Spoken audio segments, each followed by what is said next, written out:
Assalamu alaikum, I'm Aisha and you're watching Samaa News. Here are today's headlines. At least 12 people have been killed and 27 injured in a suicide blast near Islamabad's district judicial complex. Interior Minister Mohsin Naqvi says the attacker detonated explosives near a police vehicle after failing to enter the court premises. Prime Minister Shehbaz Sharif has directed immediate medical assistance for the wounded. Police and rescue teams have cordoned off the area and launched an investigation. A technical delegation from the International Monetary Fund has arrived in Pakistan to review the country's public finance management and budget reforms.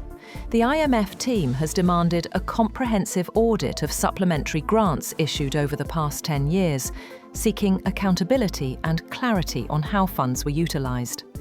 The IMF has stressed the implementation of a fiscal discipline policy to ensure that public spending remains aligned with Pakistan's economic targets. The delegation has also underlined the need for strict expenditure limits and urged the federal government to take concrete measures to curb unnecessary spending. A Russian drone strike has hit Ukraine's southern Odessa region, injuring one person and damaging energy and transport infrastructure. Local officials say the attack sparked fires at several energy sites and a railway depot. Governor Ole Kipper says critical infrastructure is now running on generators, with emergency centres opened to support residents. Also, Russia's Federal Security Service says it has foiled a plot by Ukrainian and British spies to bribe Russian pilots into stealing a MiG-31 jet armed with a Kinjal hypersonic missile. State media reports the pilots were offered $3 million to fly the jet toward a NATO base in Romania.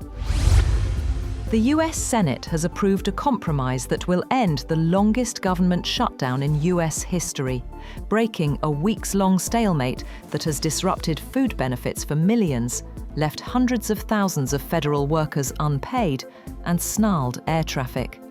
The 60-40 vote passed with the support of nearly all of the chamber's Republicans and 8 Democrats, who unsuccessfully sought to tie government funding to health subsidies that are due to expire at the end of the year. While the agreement sets up a December vote on those subsidies, which benefit 24 million Americans, it does not guarantee they will continue. US President Donald Trump has vowed to do everything he can to make Syria successful, after landmark talks with Syrian President Ahmed al-Sharaa, a former al-Qaeda commander who until recently was sanctioned by Washington as a foreign terrorist. Sharaa's visit capped a stunning year for the rebel-turned-ruler, who toppled longtime autocratic leader Bashar al-Assad and has since travelled the world, trying to depict himself as a moderate leader who wants to unify his war-ravaged nation and end its decades of international isolation. Indian police are probing a deadly car blast in the capital, Delhi, under a law used to fight terrorism, as forensic experts seek evidence to establish the cause of the first such blast in the city in more than a decade. The law is India's main anti-terrorism law.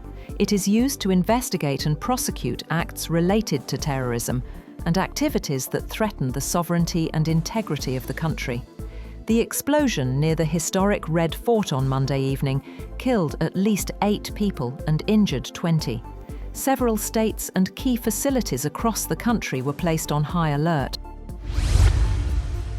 President Donald Trump has ordered air traffic controllers to return to work immediately as US flight cancellations soar. The demand comes during the 41-day government shutdown that has left thousands of controllers unpaid and airports short-staffed. Airlines cancelled over 1,700 flights on Monday, with disruptions expected to worsen as the FAA mandates further flight cuts this week. A Paris court has granted former French President Nicolas Sarkozy early release from prison, less than 3 weeks after he began a 5-year sentence over alleged campaign funding from Libya. Sarkozy was freed pending appeal, under judicial supervision. He has denied any wrongdoing and called the case politically motivated. BBC News says it has received a legal threat from US President Donald Trump over an edited documentary aired before the election. The Panorama episode cut and rearranged parts of a Trump speech, giving what the BBC now admits was a misleading impression. Earlier, BBC's Director General and Head of News resigned after mounting criticism of bias and editorial failings at the broadcaster, and prompted the broadcaster's chair, Samaa Shah, to issue an apology. That's all for now. For more updates, visit www.samaa.tv.